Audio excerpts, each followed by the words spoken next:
friends, my name's Fai. I'm a qualified nutritionist and naturopath, and today I'm doing part 2 of a 4-part series on herbs and spices that I consider superfoods. So today I'm going to be speaking to you about ginger. Ginger is something I use a hell of a lot of in my food. I have lots of ginger teas. When my kids are getting sick, I use it with honey.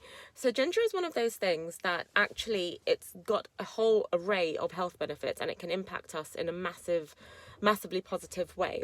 So one of the key uses is for gastrointestinal issues, and that can range from a variety of things. So for example, when one consumes ginger, it actually helps with gastromotility, which is like moving things across the GIT tract. And just FYI, the gastrointestinal tract is basically a tube that goes from your mouth all the way down to your bum, and it's got all the organs in between.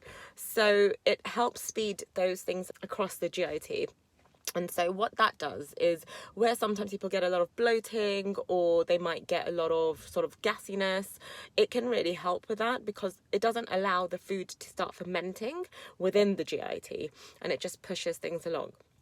An additional use that good for are things like anti-inflammatory benefits.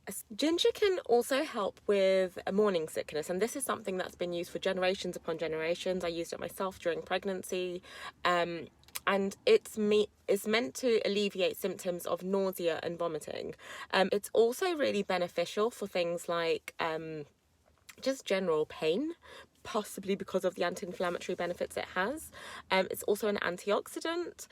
One thing that we have to be careful about when using ginger is if we're on other medication. So, for example, things like anticoagulants or blood thinners, it's a bit of a no-no.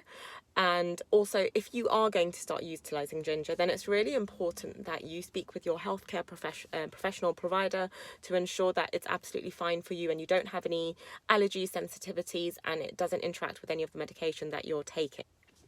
Ginger has a whole load of active compounds within it. So it could have the phenolic compounds or the terpene compounds, and there's a whole array of those.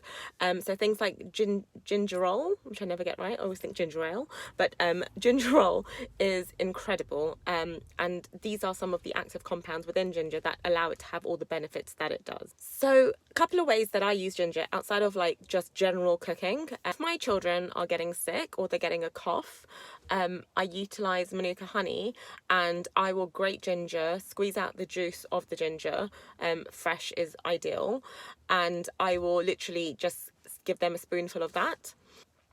Another use is to utilise it as tea. So you can cut up 1 inch of ginger, add it to water, bring it to the boil, let it simmer and cool it off, and then there you go, your tea's ready.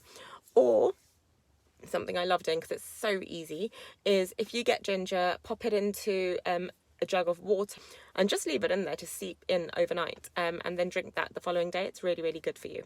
I hope you found this video useful. If you did, please like, subscribe or share, and I will speak to you soon. All right, bye for now.